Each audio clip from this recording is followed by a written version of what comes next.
As all of us are aware, India at 75 years of independence. This has evoked considerable debates, discussion, reflection, and introspection.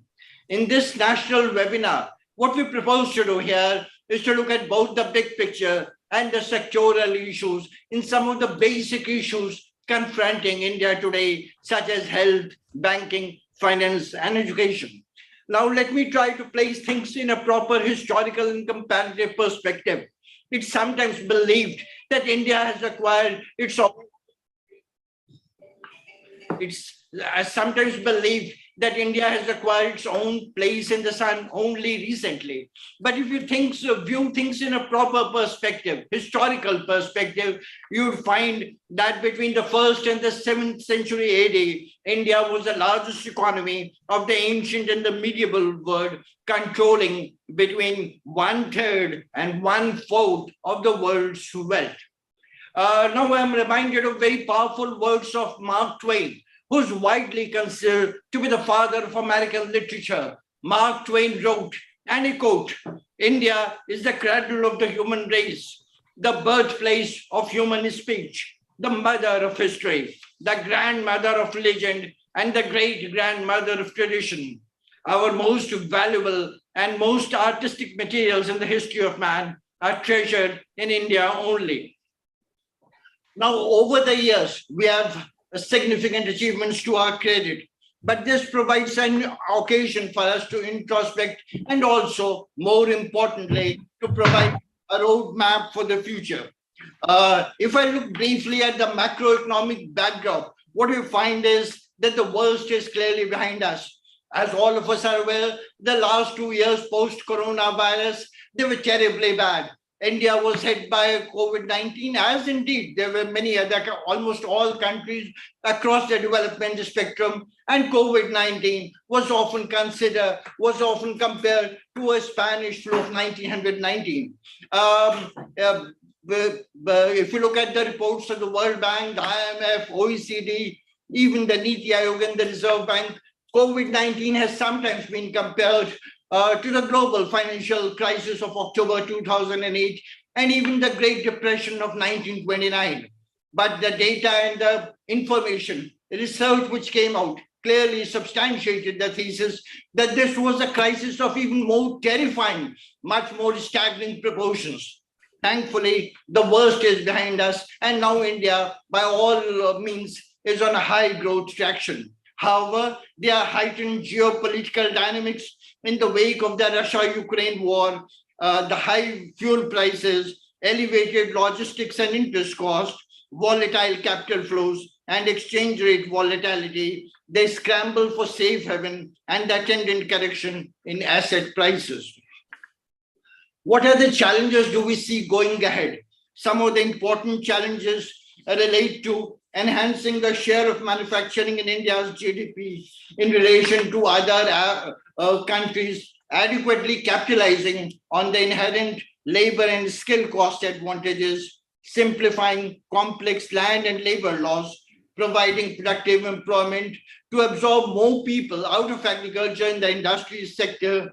And we have to focus on strong macroeconomic fundamentals, including low and stable inflation and a falling fiscal deficit. There is thus a compelling need for structural reforms to drive economic reforms and balanced and inclusive growth. In the steadily increasing literature on economic development in general and the transformation of emerging economies in particular, it's widely agreed that there is a strong case for broadening the process and accelerating economic development and making it more equitable. This is a tall order and requires, among other things, greater ease of doing business and reducing the cost of structural transformation while addressing the concerns of health, education, and employment. Some of the major areas of concern, apart from fundamental issues such as poverty, unemployment, inequality in distribution of income and wealth, they relate to almost 7% fiscal deficit, well over 3%. We think that maybe this year we could end with a current account deficit, something in the region of 3.3 to 3.4%. Sticky CPI inflation of well over 6%. Rupee is trading almost 82 rupees to the dollar. And these aspects need a revisiting of the policy options and structural reforms to meet the revolution of rising expectations. What could be the important drivers going ahead?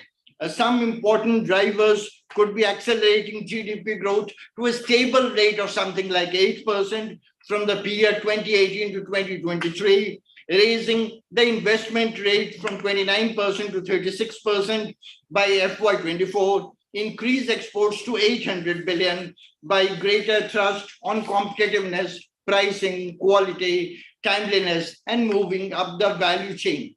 I'd also like to draw your attention to the fact that there has been a great hit to the Chinese because of COVID-19, their adventures in various parts of the country and various parts of the world. And India's Look East policy also provides tailwinds to India's attempt to emerge as a factory of the world and a global industrial hub. Banks and financial sectors seem to be doing well because in case of banks, one of the important benchmarks of the performance of the efficiency is seen in terms of the NPA level. So NPAs have dropped to a 6-year low of about 5.9%. Bank credit is steadily gaining traction, but there are issues of risk aversion, underwriting, credit to MSMEs. Here I would like to strike a discordant note, a note of dissonance, that sometimes there is a tendency to adopt something like a broad brush approach. But the SCB, scheduled commercial banks, what is popularly known as the banking industry, is not a monolithic category. There is significant difference across public sector and private sector banks, and even within these two groups. On the whole, it can reasonably be maintained that private sector banks are relatively better positioned to withstand the challenges of change.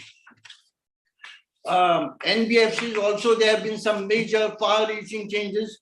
Going forward, the roadmap ahead, India's tax to GDP ratio has to rise from the present level of 17% to at least 22% by FY23, rationalize direct taxes for both corporate tax and personal income tax, easing of tax compliance burden. Higher public investment in housing and infrastructure will create large multiplier macroeconomic effects.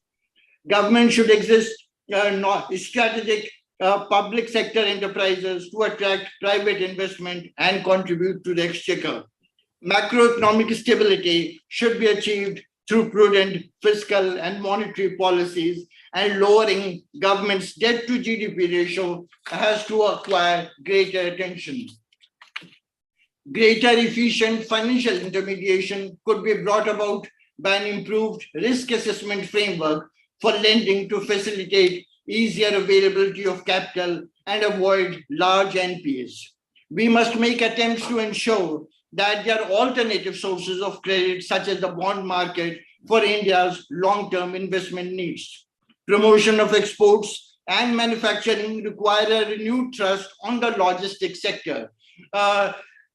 If you look at the IMF World Bank data set, what you find is that there are roughly about 200 countries in the world today. And almost all countries have, there are three sectors in any economy: agriculture, industry, and the services.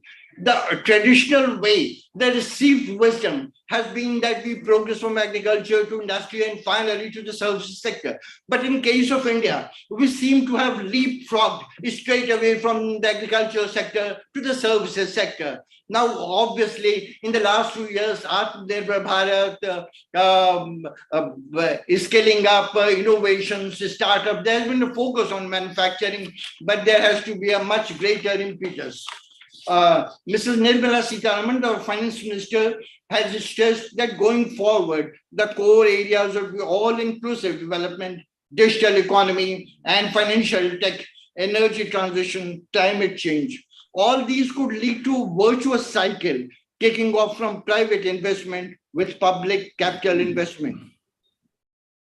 The Prime Minister has called his government's governance model people-centric rather than government-centric, which was earlier. The Indian economy basically needs a renewed thrust on domestic consumption, government expenditure, the private investment and exports. The writing on the wall is clear. The message of history unmistakable. The world needs new ways of thinking about finance and the risk it entails. Indian banks and financial institutions can no longer exist in some kind of a cocoon or adopt an ostrich-like attitude in the wake of the inexorable process of globalization. But we must not be oblivious of safeguards in moving ahead with financial reforms and adopting best practices. We have now to move to a new and higher orbit. Together, we can redefine and transform the course of history to occupy our rightful place in the comity of nations. These are truly difficult times, turbulent times, a time perhaps like no other in this century. But we have always displayed immense dynamism and resilience. I am confident that this time would not be any different. The best is yet to be. We shall overcome. Let me finish my observations with one of my favorite quotes of one of the greatest Hindi poets, Ramdhari Singh Dinkar, when he wrote, ये नखत तमाके बुझते हैं, सारा आकाश तुम्हारा है. Rough English translation would be, the stars of the sky are fading, the entire sky is yours. So with this note of optimism, I'll come back to you later. We have a very distinguished panelists today. All of them are icons in their own field. We start with Dr. Rakesh Kumar, who is a very impressive, mind-boggling kind of a CV, a doctor by training with an MD from the prestigious All India Institute of Medical Sciences, an IAS officer of the 1992 batch. He worked as a top-level consultant in major multilateral institutions, and presently he is the chairman of Uttarakhand Public Service Commission. So grateful to you for joining us for this important occasion. Over to Dr. Rakesh Kumar. Thank you, sir. Thank you, Dr. Sharma, my fellow panelist, Dr. Charan Singh, Dr. Mona Khare, Dr. Ahindra, Chakraborty, and distinguished participants. I hope I'm audible, Dr. Sharma. Okay. Yes, sir. Loud and clear. So first, at the outset, kindly allow me to extend my sincere gratitude to Dr. Sharma for organizing this very important webinar and hosting me as one of the panelists. But thanks a lot, sir, that you really thought of me for this particular, webinar. I have divided my talk in 3-4 parts. The first part is that I just want to highlight that where exactly India stood at the time of independence, I think, in terms of health. So my talk is going to be around health and how India has really progressed so far. The second component would be that, since 1947, and let us say till now, what kind of major achievements we have been able to make as far as health sector is concerned. And obviously the key challenges and how exactly India looks, let us say at today at 75, but let us say next 25 years, where exactly after 100 years of independence, we are going to stand. So just friends, I just wanted to mention one thing that independent India started its journey with a population of 33 crores.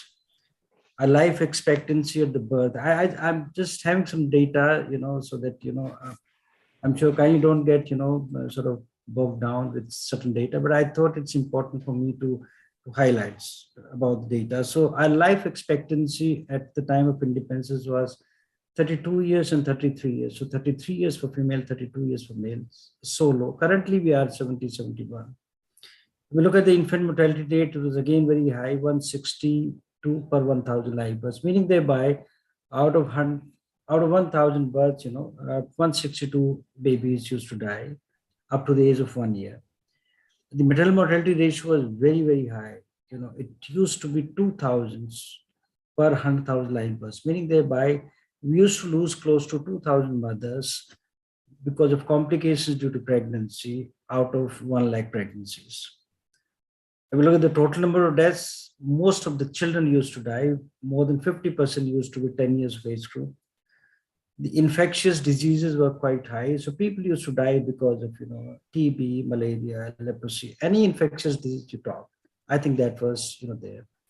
Our TFR, total fertility rate, meaning thereby a woman would produce the average number of kids at the time of 1947 was about 7 per mother during her reproductive cycle, which is currently at 2. So I think there's certain things which have really achieved very well. So I said there used to be high level of communicable diseases. There were no institutional deliveries. Frankly speaking, there was no concept. In 1947, barring those urban pockets and also there used to be only urban people used to have access to these hospitals for institutional delivery. So more than 89 to 90% used to be home deliveries. If you look at the number of hospitals, it used to be as low as 7,400. Look at the number of doctors, it's 47,000 doctors, 7,000 nurses. So I think what I say that it was a kind of legacy that we inherited from the British rule. Nevertheless, when I say so, India is a story of numbers. And it's also a success story in making, and I have certain data again to quote.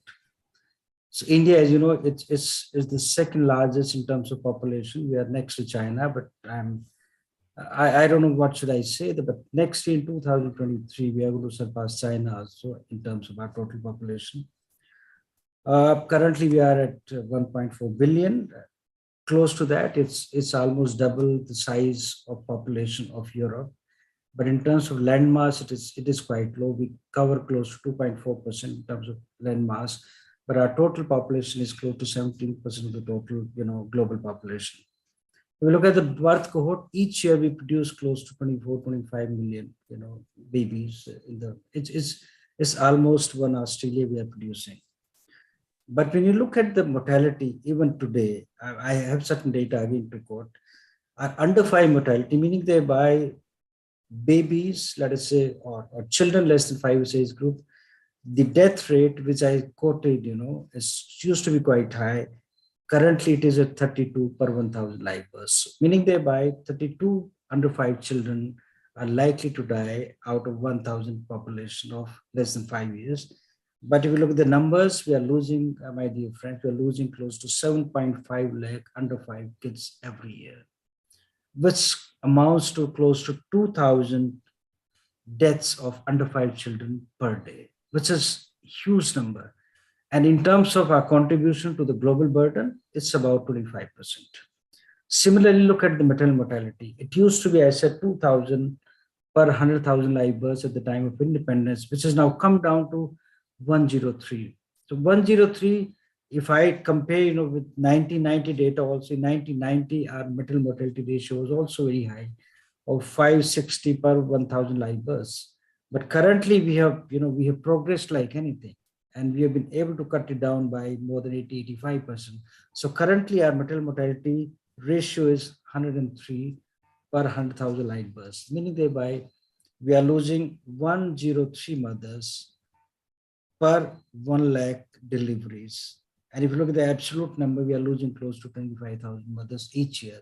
And each day we are losing 70 mothers because of complications due to pregnancy. I always say, and I like to repeat here, that why even a single mother should die when she gives us a notice of 9 months? Ultimately, I think somewhere the system is failing. We look at newborn mortality again, babies dying less than 1 month of age group, 28 days. Again, it is quite high. We look at those malnutrition numbers, again, mind-boggling. 35% of under 5 children are stunted. Wasting is close to 20%. We look at the underweight, again, quite high. 1/3 of our babies are underweight.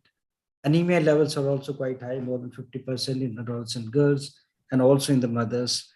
TB and leprosy are still, I would say, we are planning to, or we have targeted to eliminate, let us say, TB by 2025. But again, it seems to be a difficult task, but India is right there. If we look at the data on urban slums and tribal pockets, again, I would like to highlight these 2 areas because these are the 2 areas and pockets which are pulling our national, indicators down. So ultimately, I think, again, these are also sort of challenges for us. anything you talk, India contributes close to 15% when we talk about the maternal mortality ratio, to under 5 mortality, 25%. So anything between 15% to 25% is the burden with that India contributes to the global, sort of numbers.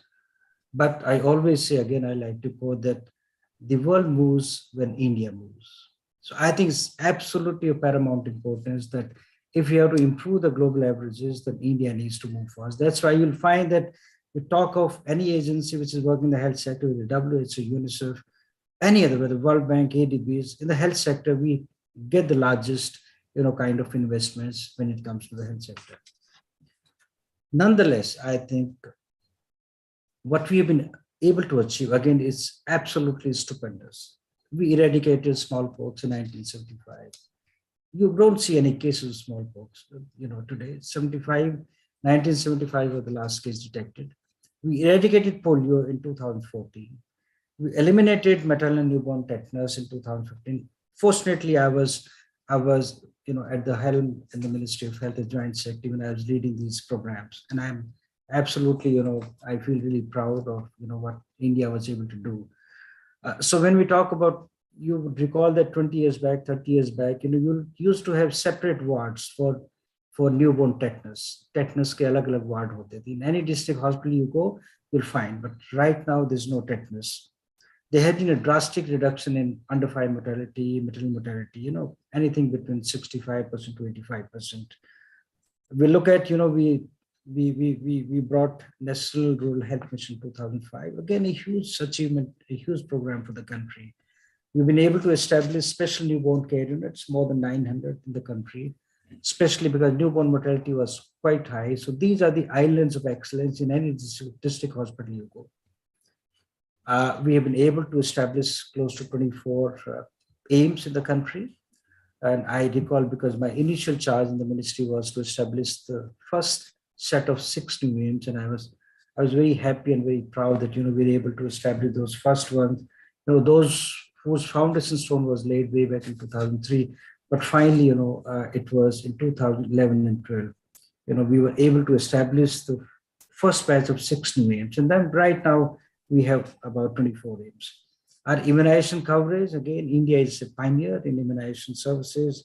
Whether you talk about vaccination, vaccine production, we are the pioneer. We produce more than 60% of the total, global vaccines, the requirement. Coverage immunization has increased from 65% that used in 2013 to close to 90% right now. I would like to say, because we could not really progress much because of the COVID, but I think we are able to. We introduced, and again, I'm happy to share that, Mission Indradhanush was one of the, I was in the helm, when we conceived this initiative to improve the routine immunization coverage. So there's so many schemes and programs that India has been able to put in place. And that's why when you look at the results, you look at JSY, JSSK, it's a free entitlement for the mothers, any pregnant mother going to, district hospital or any hospital, any institution, she's entitled to get everything free. When you talk about transportation from home to hospital and back, we talk about free food, free diagnostics, free blood, free medicines, anything you talk. So these, I think, kind of, and there are n number of programs. I really don't want to really get into those kind of details. But when we look at, the current, because now we've been able to achieve, so much in the last 75 years, but I think we have got a huge task in front of us. And when we talk about the key challenges, I think you would all recall that way back in 1978, you must have heard about, Health for All. That was the Istana Declaration, which happened, in 1978. And it was all about, sort of achieving primary health care. Primary health care means very basic kind of, care. Mostly it is preventive and also protective when we are talking about immunizations or antenatal care or kind of, delivery care. So these are the kind of primary health care services India has been providing. And the government is basically putting maximum, I would say, in the primary health care. So that Istana Declaration 1978, but 40 years Since then, we had a very, I would say, very powerful conference again. It's called as Istana Declaration. This was again in Kazakhstan. And again, our focus even after 40 years, our focus was on primary healthcare. So meaning thereby, I think it's high time for India to really focus on the primary healthcare. And I'll come how exactly we can really do so. But when we're talking about, primary healthcare, you must have heard something called as universal health coverage. So what does it really mean? It means, that how best and how far and how fast we can reach out to the public, to the masses. And it has got this something called a 3D model. It talks about expanding the services. So today, we are talking about, expanding the primary healthcare, but, how best we can go to secondary, tertiary care. The second component of expansion is the coverage. So it's expanding the services, expanding the coverage. Let us go, to remotest possible areas by covering more people. And third is the expanding the financing, which is so very important, because if you look at the out-of-pocket spending currently, it's close to 60%. So unless we really invest in universal health coverage, and the only, I would say, the way we can invest and we can achieve universal health coverage is, how best we can expand our public health, expenditure. I think that is the most. Currently, if you look at the public health expenditure, you're all top-notch economists now. We look at India's public health, expenditure. It's about 1.3% of the GDP, which is too minuscule. If you look at the new national health policy that was 2016-17, it talks about that by 2022 we should be able to invest more than 2.5%. So where does the healthcare come from? So most of the healthcare is coming from the private sector. So if you look at the total GDP, the sort of percentage of GDP in healthcare going, it's close to 4%. But public health sector intervention is just about 0.3%.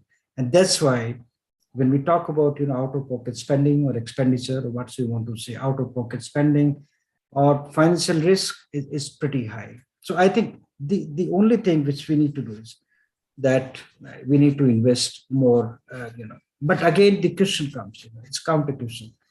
Even if, let us say, India increased its GDP share in healthcare, do we have the absorption capacity?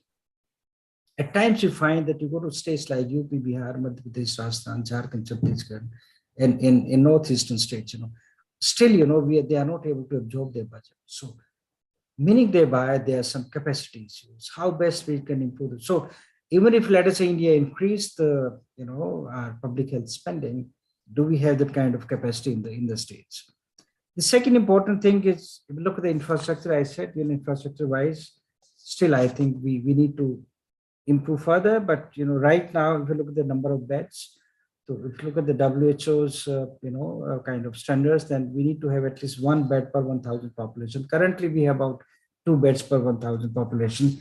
But in terms of doctors, we in the last, I would say that easily since 2014, India has been able to increase the number of PG seats and number of undergraduates, like anything. So number of doctors, if you look at as per the WHO ratio, is 1:1,000 population, one doctor. India has got a better coverage in terms of our average is about 0.75 doctors per 1,000. So we are slightly, you can say, less. But I think problem lies is that the skewed kind of distribution of these doctors. So 70% of the doctors, they are mostly working in urban areas. 30% where exactly they are needed, they are not available. Again, dichotomy, you'll find that 70% of the doctors, they are being produced in the southern areas, southern parts of the country. But if you look at the populace and the most, I would say, sort of burden states like UP, Bihar, Madhya Pradesh, Rajasthan. If you look at the North India, we produce about 30% of the total number of doctors. So I think that way it becomes important.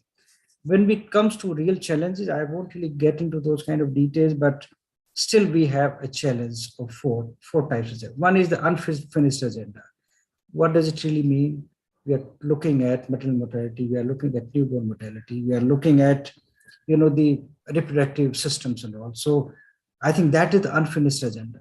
Similarly, the common non-communicable diseases are on the rise right now. And why I say so, this transaction happened, the kind of non-communicable diseases took over communicable disease in 1990. As I mentioned, that more than 50% of the deaths used to happen because of communicable diseases. In 1990, ultimately, it was all because of, and you can easily relate with the opening up of the economy and all this. So non-communicable diseases since 1990 have been rise. The communicable diseases still we have, but they are on the decline. But I always say that non-communicable diseases, we need to prevent them. Treatment is not the choice, because ultimately, suppose I'm diabetic, I'm hypertensive, anybody, it's a life course management. It really impacts on the pockets of that particular patient or particular person or the family. But if you're able to prevent it, nothing like that. And prevention basically starts in childhood and adolescence. The 4 high risk factors for non-communicable diseases, which are easily preventable, we are talking about, tobacco use, we are talking about alcohol intake, we are talking about, physical inactivity, we are talking about unhealthy food. If we are able to focus more on the prevention of, on these 4 risk factors, trust me, we don't want that India should have more number of diabetics, more number of hypertensives or cardiac diseases, and then there's a huge burden on the family, on the person. But I think that becomes important. So that window of opportunity is gone once a person suffers from, non-communicable diseases. And then malnutrition is huge, as I mentioned. So I think these are the 4 important categories of challenge. Urban health, especially the slums I mentioned, is a challenge area. Tribal health, again, is a challenge for us.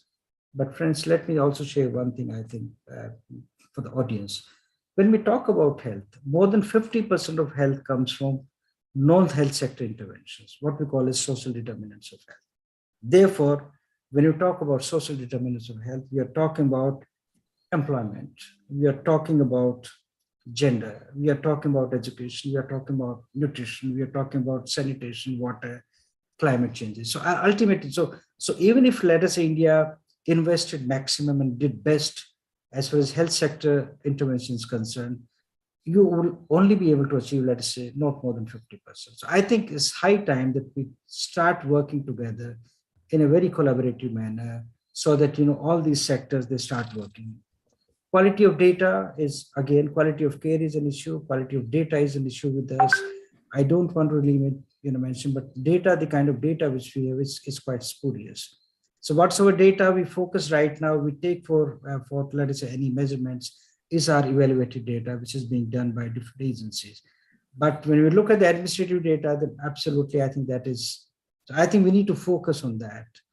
And you go to, at times, people don't know the source of data. People don't know who is the collector of this particular data. He or she won't even know that what is the purpose, behind. But anybody sitting in an office and the chief medical officer's office, he'll just send some data, and that finally, goes up to the Ministry of Health. Communications, again, behavior change communication plays a very critical role when we talk about health. And we talk about partnerships. So I think finally, I think just I'll just two more minutes. When we look at the way forward, then I think we need to fix those issues. The best part is that right now, I think we are in the firm control and command of our system. I don't think we know where exactly the problems and what are the solutions available. It's high time for India to really put their heads together and move forward. So let us fix these issues and problems one by one. Firstly, we need to invest more in universal healthcare. I think if I talk about certain countries, for example, I talk about Vietnam, I talk about Thailand, I talk about Sri Lanka, I talk about South Korea. These were the countries who responded best when we were struggling with COVID, especially the second wave. But because they had a robust universal healthcare, we need to focus on infrastructure and human resource. Human resource is of paramount importance as far as healthcare is concerned. Whether you talk about the quality, you talk about the numbers, quantity, quality, anything you talk, we need to ensure that the doctors are available. But in my view, you don't need doctors for all time. Doctors, you go to UK and US, most of the care is done by the paramedics. You'll find, cardiac nurses, you'll find nurses for nephrology. So all those people, so how best, let us not really have this system which is now doctor-centric. We need to decentralize and we need to focus more on paramedics. The third is, we need to have special missions for tribal health, for urban health. That's absolutely important. Because if you ask me, today also, I used to also raise this particular question, 6 years back when I was the ministry. I said, why should we have national, let us say, health mission? The missions are time bound. The missions have to be for a particular, cause. You can't have a mission, national health mission for Kerala, states like Kerala, Tamil Nadu. It's like any planning process and a funding system. But we need to have a mission for, let us say, tribal health for urban slums. I think that becomes important. We need to obviously, sustain our existing gains, but obviously we need to strengthen, and especially we need to focus. We need to bring gender in the center stage. We need to bring, quality of care in the center stage. We need to bring in malnutrition, which is really, if we look at the SDG index, which are Niti Aayog releases. If India is lagging behind, these are the two indices. One is the gender, and second is malnutrition. I think it is of absolute importance. We need to use technology. Obviously, it's absolutely important. Use of technology, innovative solutions. I think now we have AI in place. We have stem cell technologies. We have gene therapy. So I think India needs to move ahead with this. Data, I always say, it's like garbage in and garbage out. Unless you have quality data, so we need to really strengthen our data systems. And finally, I think it's basically the partnership which matters the most. India currently, I've always said, and I've finished, my talk with this. So India is currently going through demographic dividend. Professor Sharma, I think you are an ardent, I would say, promoter of this particular idea. India is currently going through the demographic dividend, meaning thereby the independent population is more than the dependent population. And we entered in July 2018. And we have this opportunity available with us till 2055. So we have this window of opportunities. So we really need to invest in youth, especially in their skill sets, especially in their education and the health sector. This is the opportunity for the country. You can take any example, you can take South Korea, China, Hong Kong, any country you talk, they have been able to achieve, or they have been moved very fast kind of growth, always more than double digit. I think that has been. Whether you talk about Japan, which entered in 1964, look at their growth. So similarly, I think India needs to now bounce back and start working. I think youth is our future. Youth is our I would say, we need to invest in youth, and especially health becomes important. So, Professor Sharma and colleagues, I'll pause here for the time being, and I'll be happy to take any questions in case you have. Over to you. Thank you. Thank you very much, Dr. Kumar, for an excellent perspective. You highlighted some important achievements in the area of health, also zeroed on some gaps which still remain despite coordinated and concerted efforts over the years. And more importantly, you laid down the roadmap ahead. In this connection, I would like to draw attention to the fact that traditionally, both in economic literature and development studies, population has been widely considered to be a drag on economic development. But for the first time, I think in October 2003 or November 2003, a report of Goldman Sachs, authored by Dominic Wilson and an Indian lady called Rupa Purushottam, first time brought in the concept of demographic dividend. But sometimes you have a tendency to gloss over certain vital aspects. So while the entire report was quite hunky-dory, was quite gung-ho about the sustained growth of India for next 20 years or so, next 30 years, because of this so-called demographic dividend. Towards the end of this report brought into focus the areas of health, education, and employment. And as I've been saying for last 20, 30 years, unless these basic issues of health, education, and employment are effectively addressed, India's demographic dividend could well become a demographic disaster. Thank you very much, Dr. Kumar, for an excellent perspective. We are deeply thankful and grateful to you, sir. We now come to Professor Mona Khare, who is a professor originally started as a professor of economics, Now she's professor in NIPA, working in the area of higher education. And one aspect which may not be wide, she's an accomplished professor, made a large number of presentations all over the world as an acknowledged authority in the area of education, particularly higher education. But she's also an accomplished singer, and I think she can give the best singers in the industry today a run for their money. Over to you, Professor Khare. Thank you. Thank you very much, Dr. Manoranjan. Let me also start with thanking Infomerics Rating for, first of all, organizing such a very important dialogue and inviting people from 4 very important and basic dimensions for our economic as well as social progress of the country is concerned. I feel honored to be part of this very distinguished panel today. And as I have been asked to speak on education, the first thing that came into my mind, education at 75 years. And if you ask any layman, the very first answer that comes from them is, oh my God, education in India has gone to the dogs. And I wish to slightly differ from this because whatever you say, I agree that there were times historically India has had a kind of an education system which could be quoted to be of an highest order.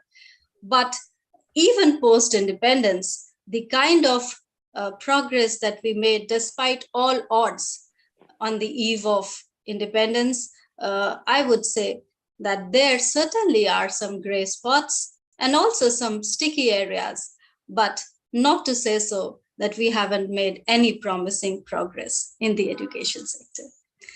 So to just begin with it, I think we need to remember that when India attained independence in 1947 and we embarked on a planned path of development, India was a fragmented economy, a shattered country with a nation that had gone through a turmoil of both economic and social nature.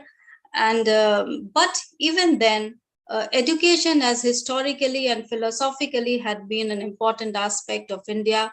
It remained a top priority during the planned period as well.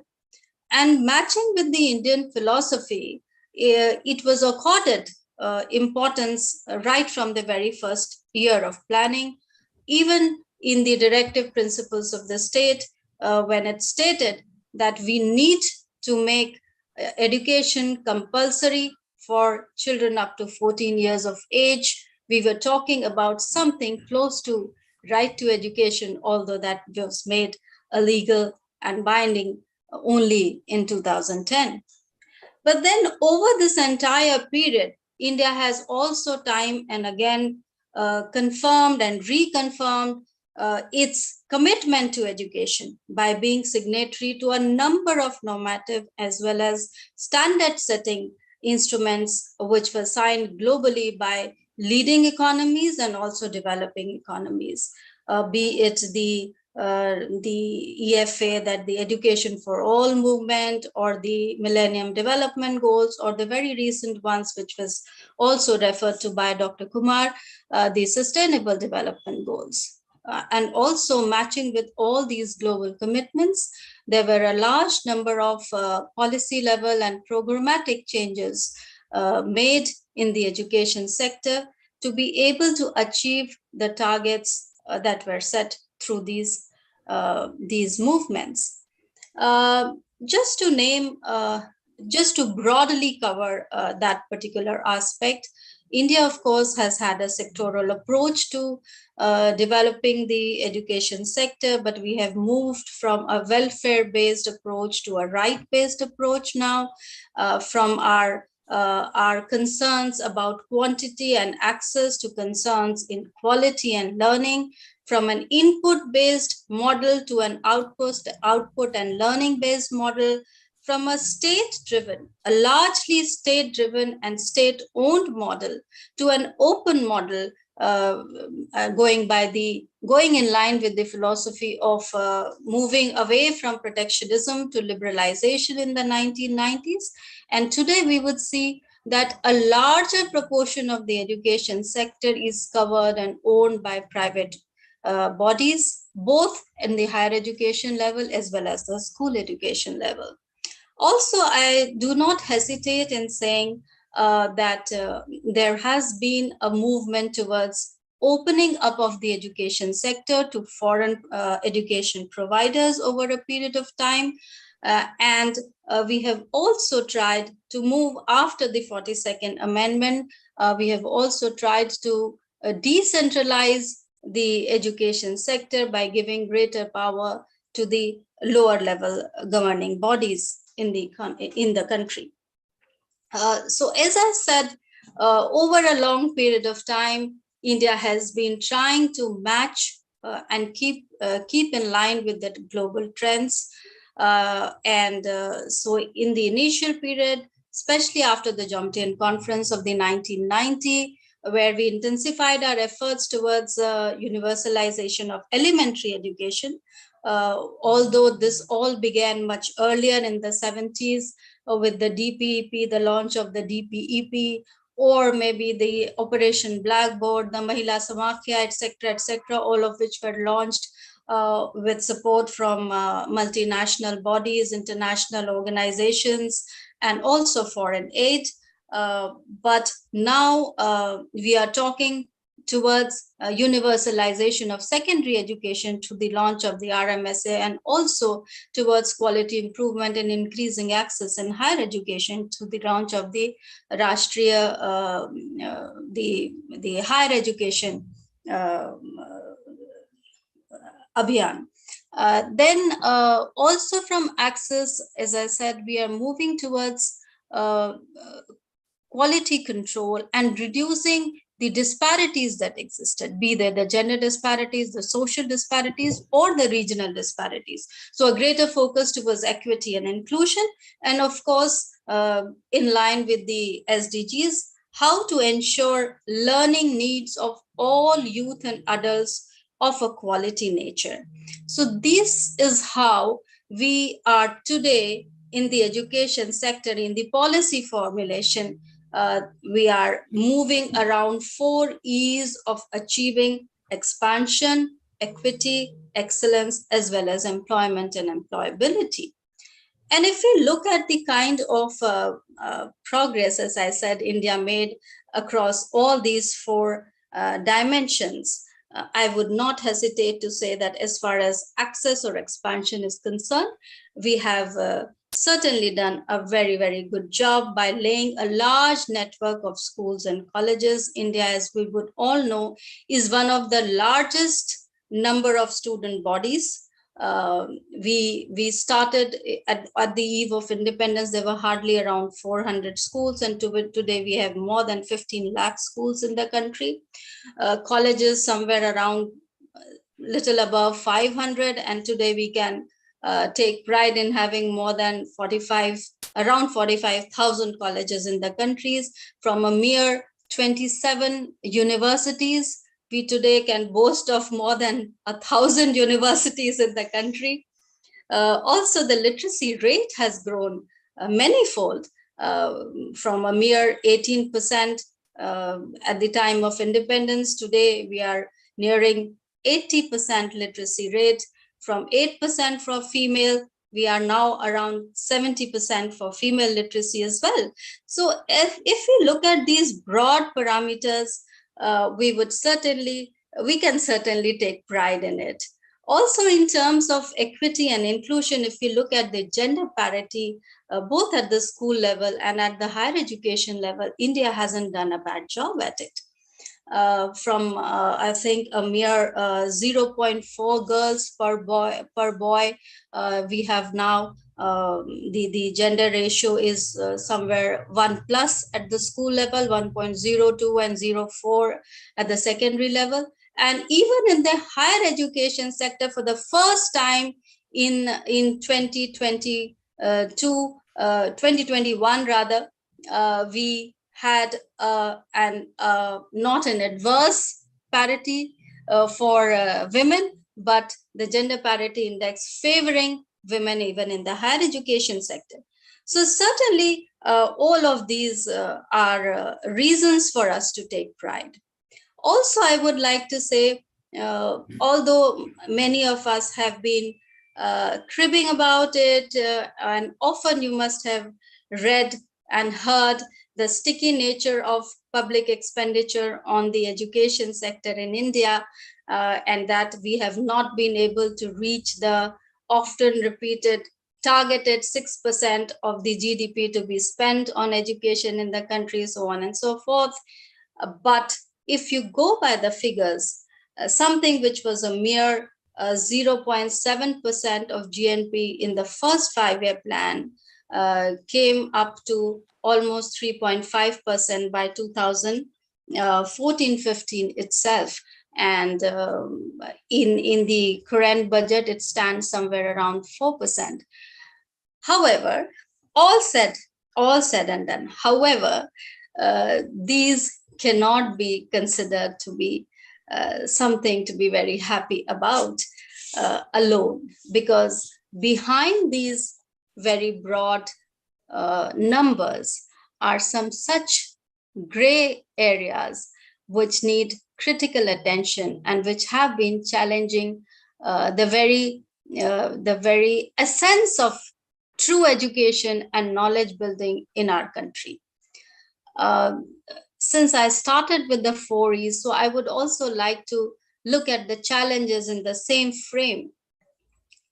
So when we talk about access, there have been certain innovative ways also in which we tried to bring in children to schools, especially at the primary and the elementary level, be it the midday meal schemes, etc. And as a result, today, the gross enrollment ratios at the school level, elementary level, are almost 100. However, if you go by the learning levels, if you go by the surveys which have been conducted in terms of their skills and learnings in mathematics, in English, in science, these surveys have given a very, very bad picture. But still, the dropout rates at the elementary level of schooling have dropped, the transition rates have improved, and this can be a thing to be happy about.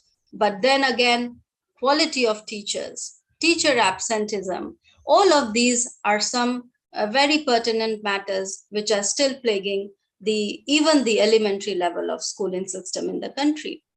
Moving to the secondary school level, of course, again, the gross enrollment ratios have grown much far to reach somewhere around 77, and in certain states even 100. But here again, the challenge is about transition rates being very low, dropout rates being high, particularly for the girls and the children coming from the disadvantaged sections and communities, and also rural areas.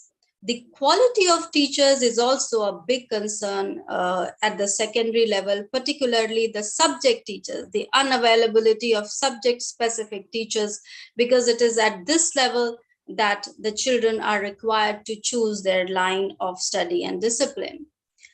In addition to that, infrastructure gaps at the secondary level of schooling, particularly higher secondary level, especially in terms of the laboratories, in terms of career counseling, in terms of skill building initiatives, all of this are lacking at the secondary and higher secondary level of education. Coming to the higher education sector, we are still falling short of the gross enrollment ratio as compared to the global enrollment ratios. And this has certainly been targeted in the latest National Education Policy 2020, which was released after a long gap of 35 years of waiting. And it targets the gross enrollment ratio to be increased to 50% for the higher education sector, but I really do not know how they are going to do it. Similarly, when you come to the equity aspect, as I said, historically, we have seen a large number of state interventions of affirmative action, be they the caste and ethnicity-based reservation policy, or the scholarships, fellowships, freebies, all sorts of infrastructure services, the special hostels, etc., which were all meant to improve equity and inclusion in the education sector. As a result, certainly our campuses are more diversified today. But if you go into the minor details of the indicators on equity and inclusion, we still find that the female participation is low in all kinds of job-specific, high-value subjects and streams of study. The gender parity index is favorable only in 6 Indian states out of the major Indian states, with Bihar and Odisha, in fact, falling back on the gender parity index. The gender parity index has reduced in these two very poorly rated states in the country. Also, if we look at it that way, the share of female students is lowest in the institutions of national importance, particularly the engineering professional courses. We find them to be in very low numbers. Also, as far as social diversity is concerned, the gross enrollment ratios have improved certainly, but they continue to be low for this segment of the population, especially the ST and those who are doubly disadvantaged. The Muslim minority constitutes a mere 5.2%, the other minority only 2.3% of the total higher education enrollments in the country. So all said and done, the disparity, the social and gender disparities, though might have reduced, but they continue to persist. But as far as regional disparities are concerned, unfortunately, they have risen over a period of time. And there are wide interstate and interregional disparities that exist in the country, to the extent that the gross enrollment ratio has been found to be as low as 14 in Bihar to as high as 75.8 in Shillong, against the all India average of 27%. We have a college density of mere 7 in Bihar, and we have a college density of 59 in Karnataka. So these are the kind of factors which need to be looked into. Coming to the last segment of excellence and employability, I do not hesitate in accepting and saying that it is these two dimensions where the education sector has not been able to deliver, despite all the progress that we can show in terms of the quantitative increases in the enrollments, as well as the decline in the disparities. Not just the learning and the skill deficits amongst our educated youth, which have always been a cause of concern, wherein the reports say that not even 25% of our engineering graduates are employable, and much lesser, not even 10% of our other graduates are employable, is certainly a matter of grave concern for us. Research and innovation, again, is one area where India has not been able to perform up to the mark. Our PhDs, the numbers might have grown manifold, but the quality is always questionable. So within this fourfold, I'll just take 2 minutes more.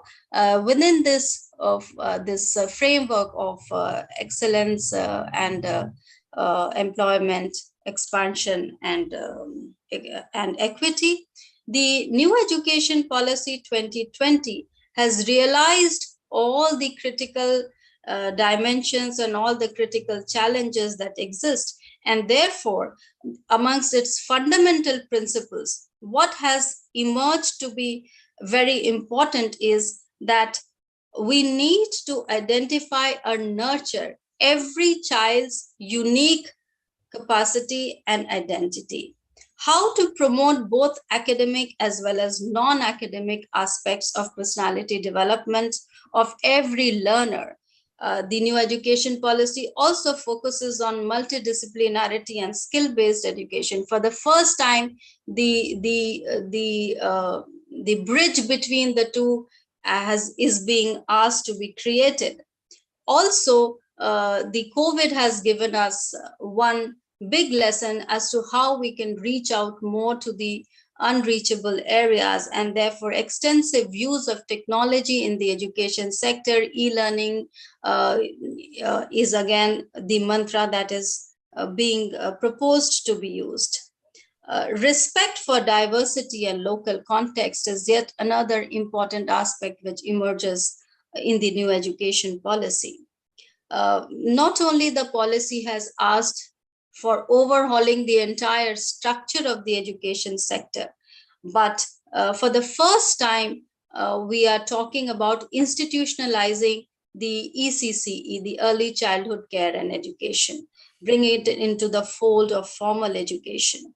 For the first time, there is a talk about creating, consolidating our own resources. So there is a talk about creating school complexes. There is a talk about how we can use the existing network and existing resources by multiple stakeholders and are able to bring out the best. However, if we look at the some specific areas which require our attention in the coming years, the most important one, of course, being the quality dimension, the research and the learning dimensions. But in addition to that, the fourth factor, which has emerged as an important aspect in the new education policy, is how to provide physical as well as mental protection to the children and the youth in schools and colleges. It is not just about sensitizing the faculty, the counselors, and the administrators, as well as the students, but it is also about creating a more inclusive infrastructure, a more inclusive curricula, and strictly enforce a no discrimination and anti-harassment policy and rules at our places and institutions of learning. Needless to say that whatever has been proposed in the new education policy by way of expanding the coverage of education to an entirely new set of socially and economically disadvantaged groups. For the first time, gifted children, the Divyang children, institutionalizing multidisciplinarity, integrating vocational and skill development opportunities equitably.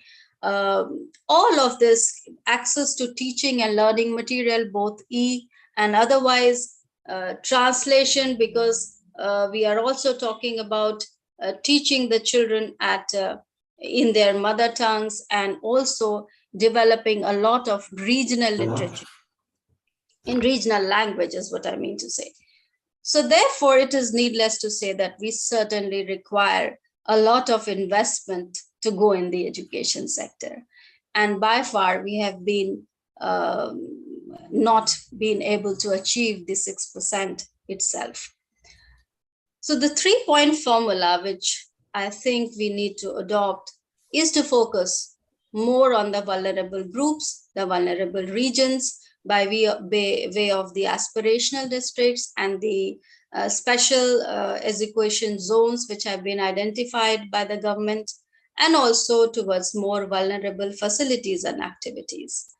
There is certainly a need to develop systems by way of diversity support systems in the institutions, training and career support systems in the institutions, technology integration, and last but not the least, something to reward the better performing ones by way of performance-based incentivization, which has already been recommended by the 15th Finance Commission as well. So just to end, the policy certainly recognizes the need for collective action at both the systemic as well as institutional levels, strengthening database, more research, creating funds, promoting stakeholder involvement, including the industry, CSO, and the international organizations. But the million-dollar question remains, how well are we going to achieve all of this? The implementation strategy is being outlined, and I hope and pray we are able to put it into practice in the true spirit. Thank you very much for this time to me. Thank you. Thank you very much, Professor Khare. It's a difficult task to sum up what Professor Khare said because she covered a wide canvas. But this issue of education has acquired a much sharper focus post the formulation of the new education policy, which came into being after 35 years or so. I think Professor Khare highlighted there have been significant progress in terms of education over the years, for past 75 years. But this kind of an achievement has been largely in quantitative terms. Perhaps you have not paid adequate attention to the qualitative aspects of education. The issue of academic excellence needs to be given a sharper focus. And she also gave some excellent data, made some kind of a granular analysis. And what this kind of a granular analysis brings to the fore brings table is some kind of a disconcerting picture of the overall Indian macro situation, is that what emerges is some kind of a skewed pattern. And perhaps it may be said that there's no one size fits all. So obviously, there are important lessons, there are important learnings going forward. But I think we are on the right track. And with the new education policy providing an impetus, as brought out very well ably by Professor Khare, I think we are on the right path. And going forward, India is likely to do much better in this sphere as also in various other spheres. Thank you very much, Professor Khare.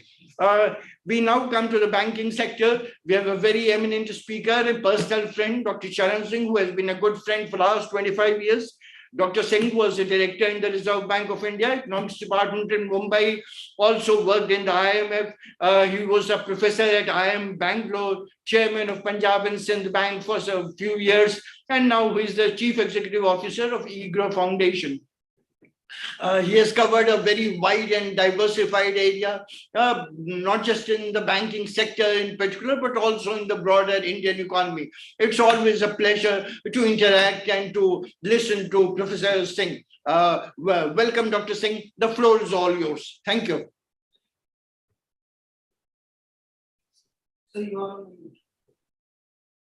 So you need to unmute, actually. Dr. Manoranjan, thank you very much for inviting me. And I'm so thrilled to be part of the panel, which is so good and so powerful. Honestly speaking, I've been learning since the start of this panel discussion. Excellent discussion on health, on education, and now I'm waiting to listen from the other speaker too. My assignment is to speak to you about banking in the last 75 years and looking forward. So let me share some of my thoughts with you in the next few minutes. Firstly, I would like to mention that finance and growth are highly correlated. Now, which causes what? There has been a debate. But if you look at 1947, when we got our independence, you know that we were in a very critical situation. Growth was very, very low. India's economic position had almost been torn apart. We were a very powerful country when we had the British rule. But then in these about 200 odd years, we were famished. Now we are starting on a very low base. And now we find that if growth has to take place, we really need the help of finance. And as you know, as an economist, you yourself have been an eminent banker and an economist, labor and capital are very important. Now labor is available, but where will the capital come from? So that was a very big challenge at that point of time. So now what happens as we start growing and the Mahalanobis model has been set in, industry has to grow, and we are on a socialist pattern of society, very difficult challenge we were facing. Over and above this, we found two things. Most of India lives in the rural areas, but agriculture is highly neglected. And there is a nexus between the industry and banking, whatever little banking that we had. Also would like to mention that in India, there had been banks for too long, and today there are many banks which are nearly 130 odd years old. So at independence, they had been in existence, nearly 11 of them, which had started from 1865 onwards. Now there is a nexus emerging between industry and banking, and that was a very big concern. So given these two things, the first thing that happened is the State Bank of India was nationalized in 1955, and the objective was very clear. We wanted to bank the unbanked, especially in the rural areas. Then we also wanted to break this nexus of banking and industry. So we went in for nationalization. The first nationalization happened in 1969, followed by another nationalization of banks in 1980. Now, one reason for nationalization again was trying to bank the unbanked. And I think that was a very important development. In the meantime, from 1967 onwards, we started thinking our country about social control, which later on became the priority sector lending. And as you know, the priority sector lending became very important over the years, and it has evolved. Right now, even today, we have the priority sector lending, and the definition and scope of priority sector lending has expanded. We now also include MSMEs in it. To some extent, even the exports are part of the priority sector lending. There was a major shift in banking policy from 1991 onwards. Though we had the Banking Regulation Act of 1949, but major shift took place since 1991. We brought in the prudential norms. The entry of private banks was liberalized and made easy. Public sector banks were made to assess the capital market so there could be a private sector influence and there could be a market discipline onto the public sector banks. Administered interest rates that had been for a long time practiced in India, they were removed or minimized. We started the auction system for determining the G6 market rate. That had an impact. And we also, over a period of time, having established reasonably well large amount of public sector banks, allowing their expansion and their widespread penetration into the rural areas, we also started thinking in terms of business correspondents, people who could not come to the bank, the business correspondents could go to the bank. And despite that, we found that by 2012, the banking penetration was still not more than 50% of the adult population.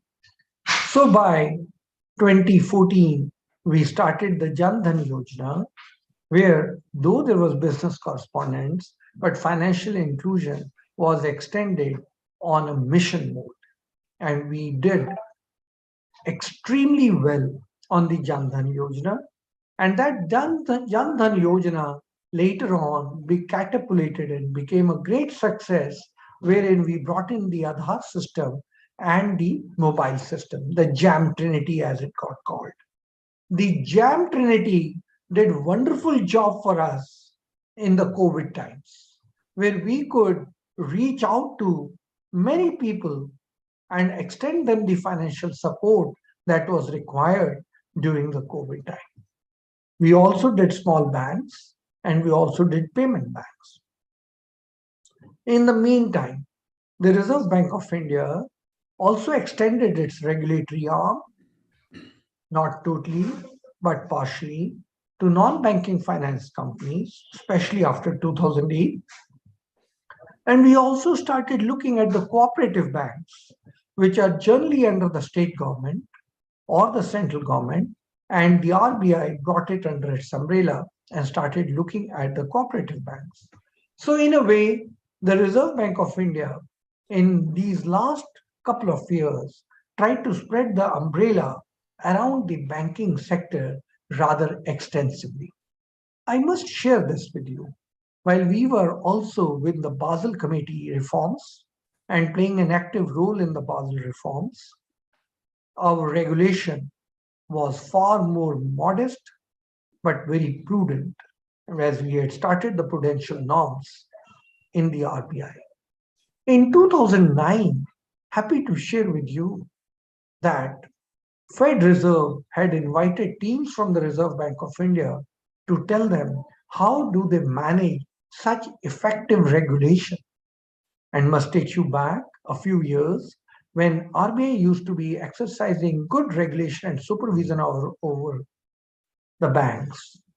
Many Americans and many other countries would say they believe in light touch regulation. But after the Lehman Brothers in 2008, they wanted to learn from India how do you manage, regulate, and supervise so effectively the banking system, which is so diverse in your country.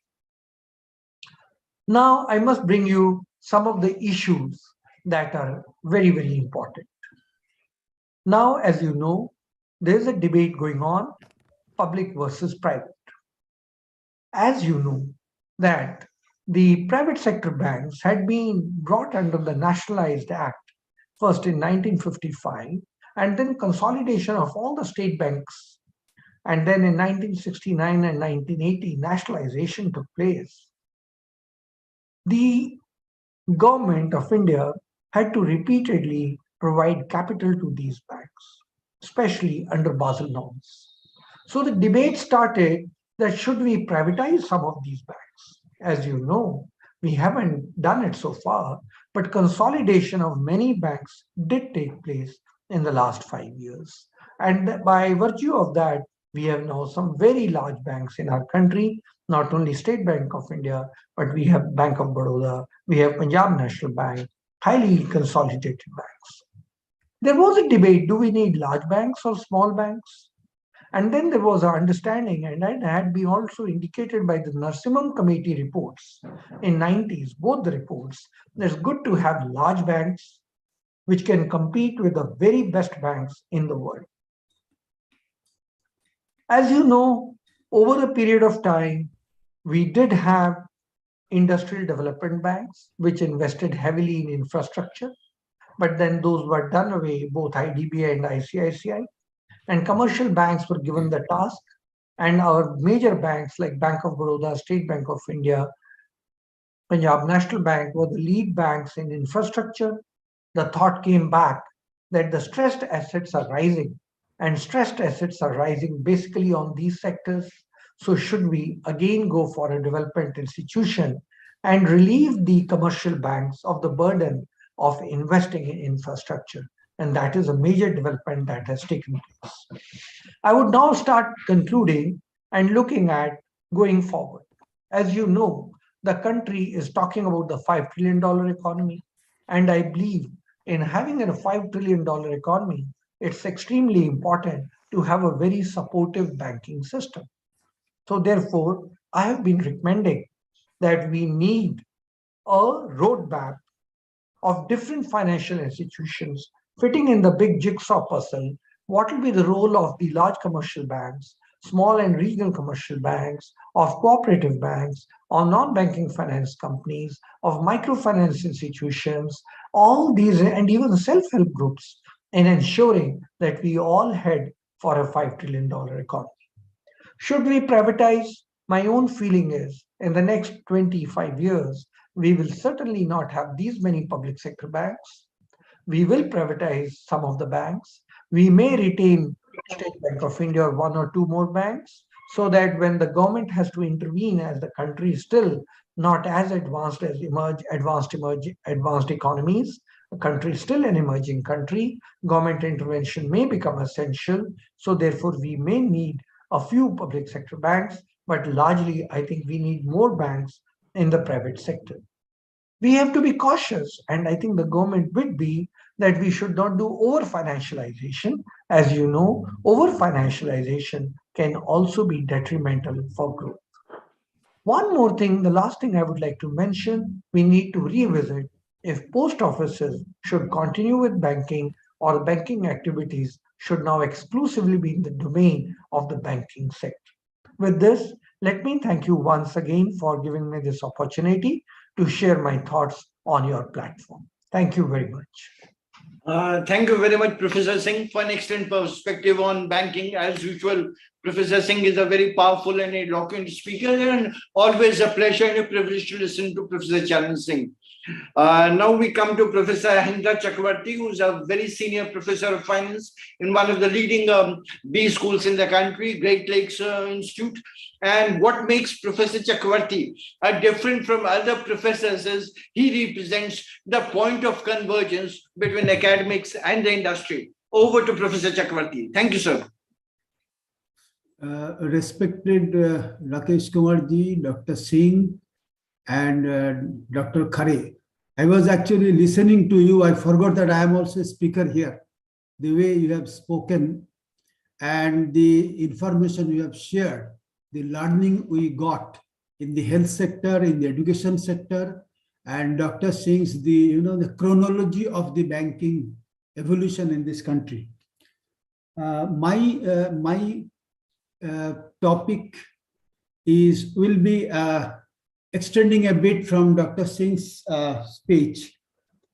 I had served MDI, Delhi University, and other business schools. And I had worked for IFCI's training, IDBI's training, and ICISI's training. I happened to travel throughout the country many times for teaching in the most of the states. And I had a question in my mind when I used to travel in the 80s, that people are working so hard, but we do not see the result on the ground. And I can say the states I have worked, and I was a bit surprised. Suddenly, late 80s, you can say 88, 89, 90, when there was a crisis, I somehow realized things are happening. And then the reforms came, and mid-90s, things started looking up in the country. During that period, I spent a year in Kellogg School in US. So I could see the country's changes from outside, from the data and numbers not being present here. And now, over 30-year period, I have some of my understanding. Many of you may agree, some of you may not. I think country has done well economically. There were some fluctuations in the terms of growth rate, but we have reached a good number in terms of GDP growth rate, and also the industrial production. We have done well in if you say the primary sector, the energy sector, we have done well. We have limitations of crude. Capital sector, in the commercial vehicles and shipbuilding, we have done well. In steel sector, HR coil and CR coil and sponge iron, we have done well. In infrastructure sector, paints, cements, pipes, we have done well. Consumer goods, glassware, stainless steel, two-wheeler, edible oil, pharmaceuticals, we have done well. And we have done extremely well in the computer software exports and the peripheral areas. So when we have done well in some areas, still we have some hiccups in many places, and this is bound to happen.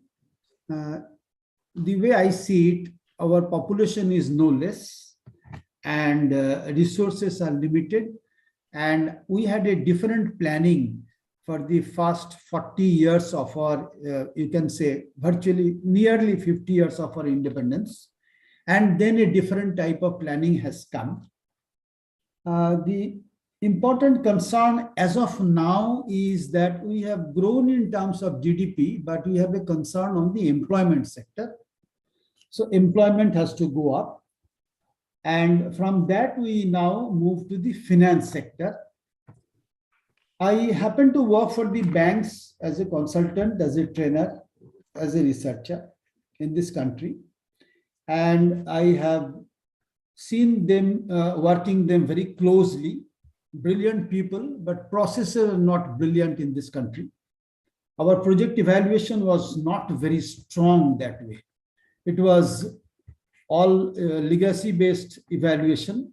As a result, we have piled up a few, you can say, substantially higher NPA for some time, but then government looked into this aspect very well. It is now gradually coming down. The important issue here is that the industry is now equally dependent on outside financing than bank financing. So that's one way it's a good point. The other way is bank is not able to,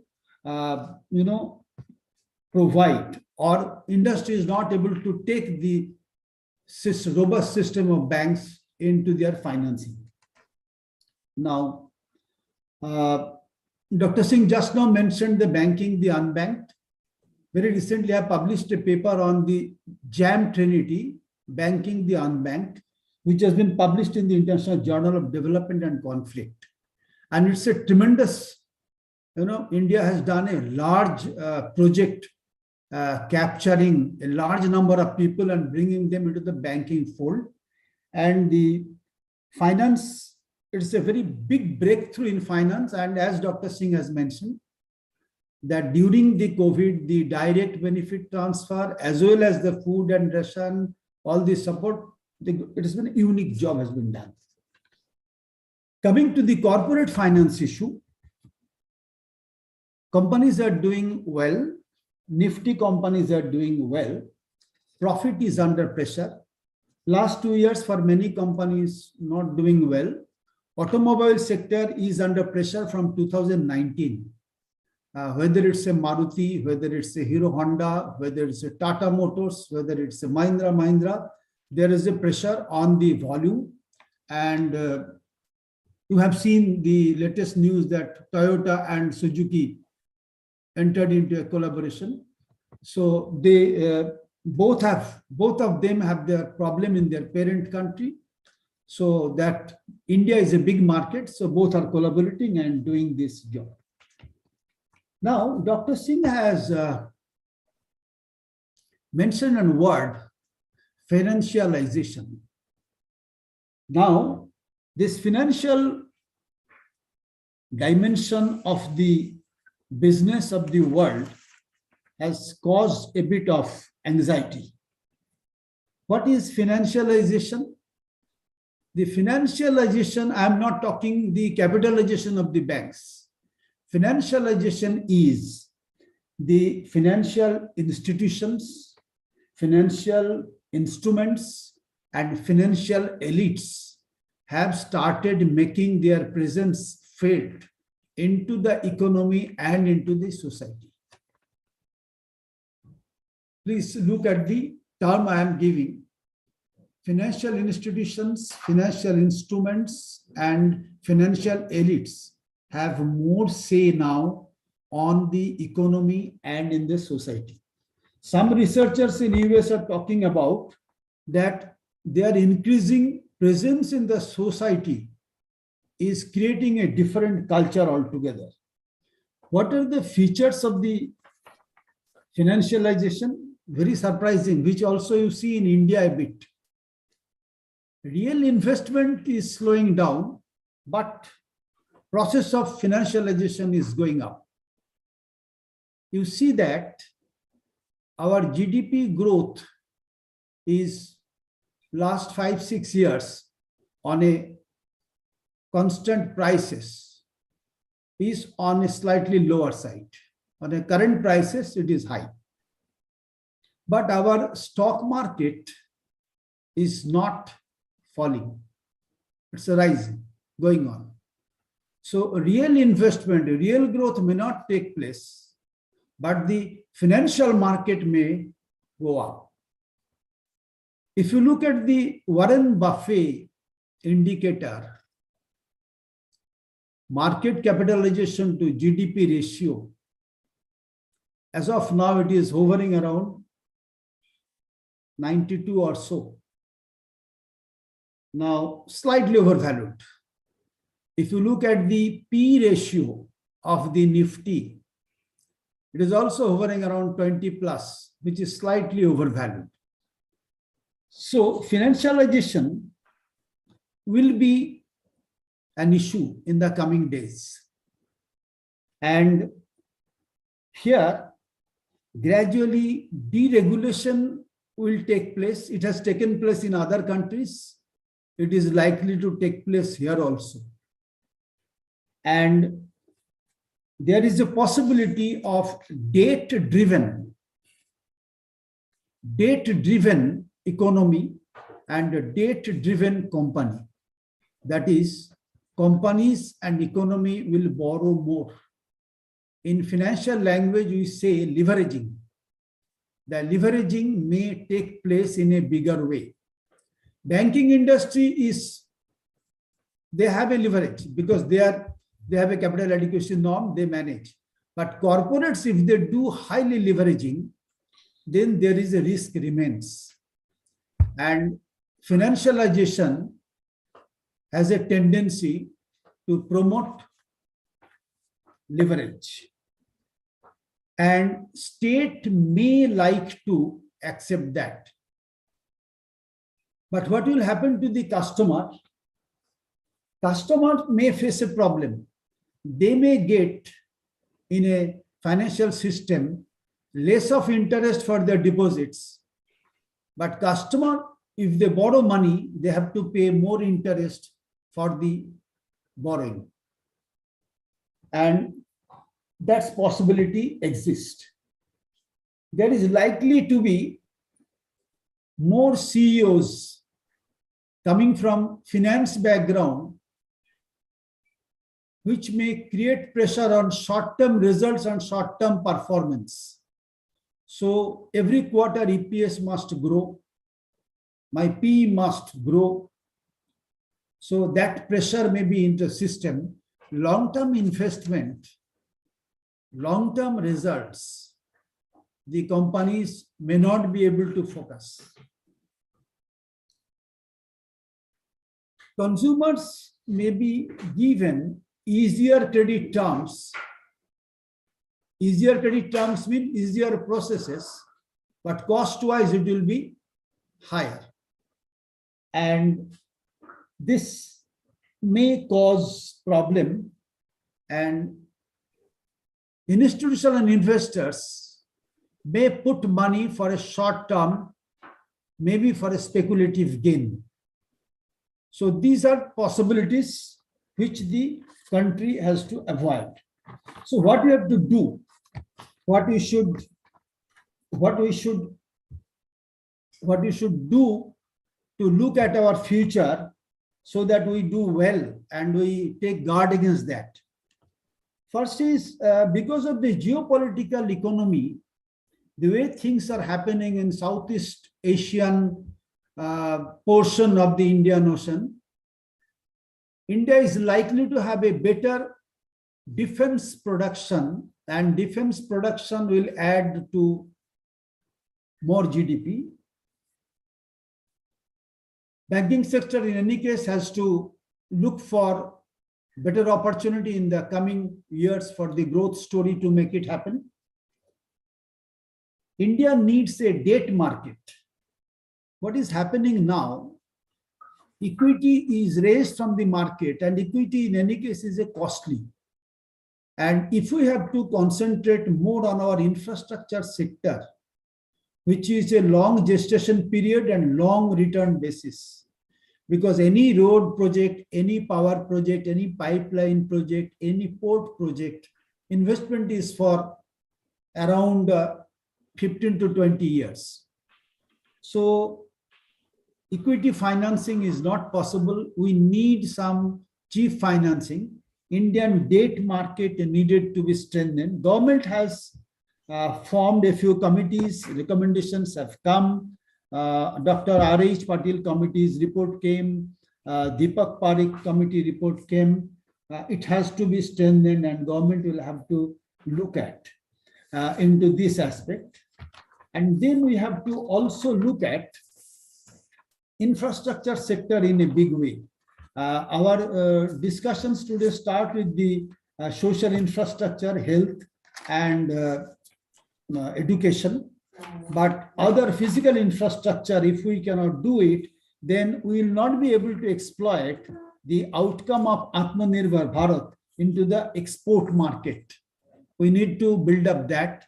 So thereby, if we have to build up the infrastructure sector, our regulations and giving the opportunities to private to participate more, viability gap funding, and the newer instrument of raising finance through bond and you can say the loan market or debt market, something like green finance, something like masala bond is important for us.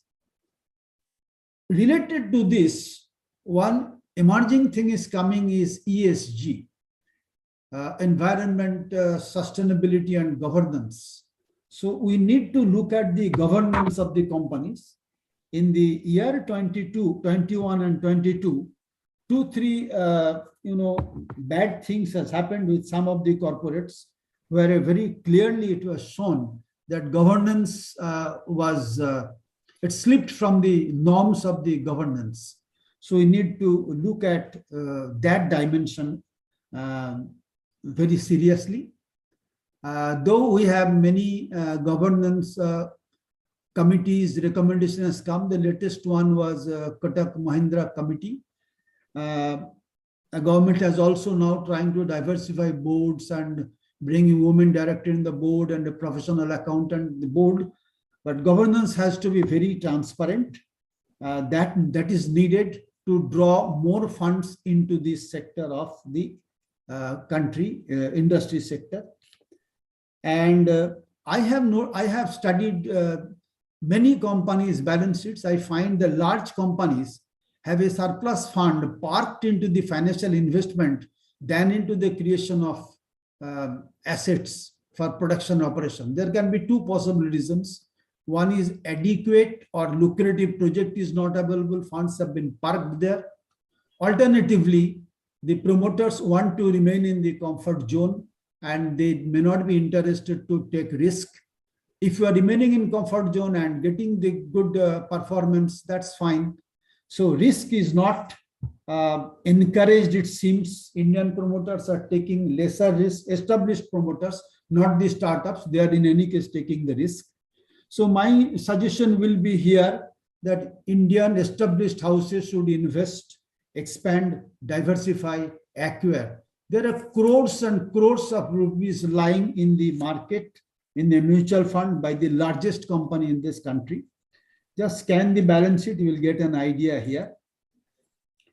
And another thing is that I teach in a business school. So obviously, while there are a lot of gaps in the other areas of education, in good business schools, there is a huge recruitment going on by the global firms, Deloitte, KPMG, Price, Waterhouse-Coopers, and Ernst & Young. There is a pattern emerging in the last 3 years. India is perceived as a financial hub and the valuation and financial services sector hub by the global consulting agent companies. So they want to recruit massively and then they want to train them so that sitting in India, they can do the global job. So that's the pattern emerging. The institutions where I'm connected, I see that appointments taking place. Overall, if I say, how do I look at the Indian economy? I see it's a Bollywood story, happy ending, because growth is more or less ensured, will be growing at 7 to 8%. And it's a domestic consumption based economy. And Indians are producing outstanding goods now. So I see that the wheel is on and will be only growing. There is no looking back. That's the bullish thought I have. With this, my best regards to all the speakers, eminent speakers. I was really mesmerized by listening to all of you. Thank you very much. Thank you very much, Professor Chakraborty, for providing an excellent overview of the corporate sector in general and the financialization of the Indian economy in particular. At this difficult juncture, I am reminded of the freedom struggle. The trial of adversity was that of our forefathers. Our trial, we have to succeed in a trial of prosperity. So going ahead, these discussions, debates are important in furthering our progress, pursuit of this trial of prosperity. And discussions today have important policy prescriptive implications. I am deeply thankful to all the participants and particularly to all the distinguished panelists, speakers.